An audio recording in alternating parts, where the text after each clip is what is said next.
એક ભાઈનો મેસેજ છે કે અલેખ ધણી છે એ બ્રહ્મા છે, વિષ્ણુ છે, મહેશ છે, કોણ છે એ કે આ બધાથી પર છે? પછી જે પાઠ મેલાય એના 4 પાયા શું છે?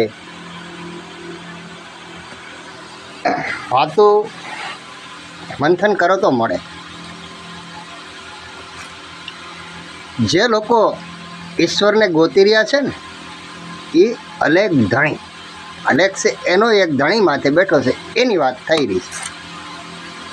હવે આ બધી 52 વાતો છે. આ નિરાકારી નિરંજન, આનો કોઈ આકાર નથી. આ અલેખ ધણી અલેખ છે એ એના પાતાળમાં પગ હતા, આકાશમાં એનું માથું, ચાંદા અને સૂરજ એની આંખો હતી. જે તે સમયે અલેખનું પ્રાગટ્ય થયું ત્યારે અલેખ ધણી, અલેખ આવડા હતા એ સૂર્યમાં હમાઈ ગયા. પણ આ વાત છે અલેખ ધણીની. અલેખની માથે કોઈ એક બેઠું છે, એની જ્યોત એની થાય છે. હવે રહી વાત કે લગ્નની અંદર, શિવના લગ્નમાં ક્યાં ગણપતિ બેહાડ્યા હતા, તો એ 52 બધી વાતો છે. છતાં કહી દઉં કે એમાં 8 ગણપતિના ઉલ્લેખ છે. શિવજીના લગ્નમાં પણ ગણપતિની સ્થાપના થઈ હતી. યા શિવજીનો પુત્ર ગણેશ નહીં.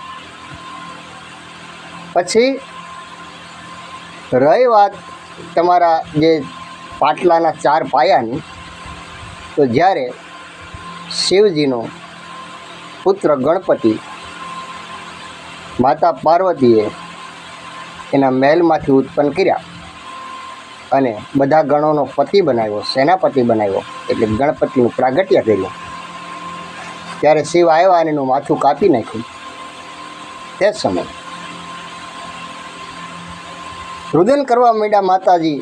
એટલે કીધું કે કાંઈ વાંધો નહીં, સવારનો સૂર્ય ઉગે એટલે જેનું મસ્તક સામું મળે એનું આને સડાવી અને સજીવન કરી દઈશ.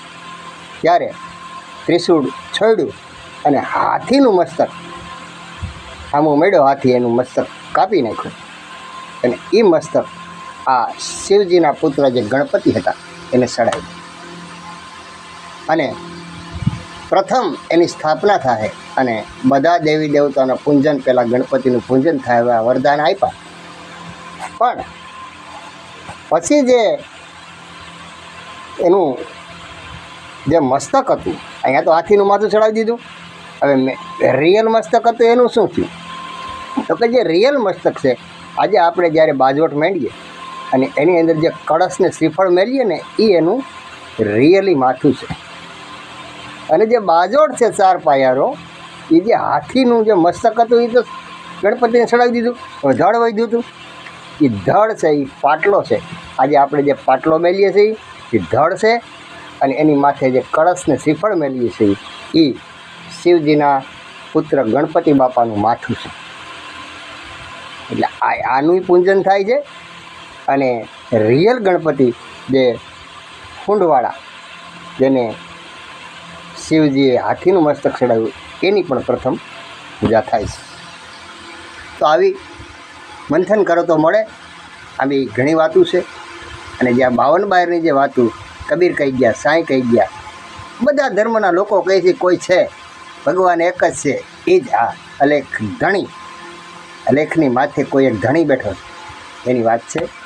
અને આ જ્યોત રામાપીરે અલેખ ધણીની જગાવી હતી. અને એ પ્રક્રિયા આખી સમાધિની હતી.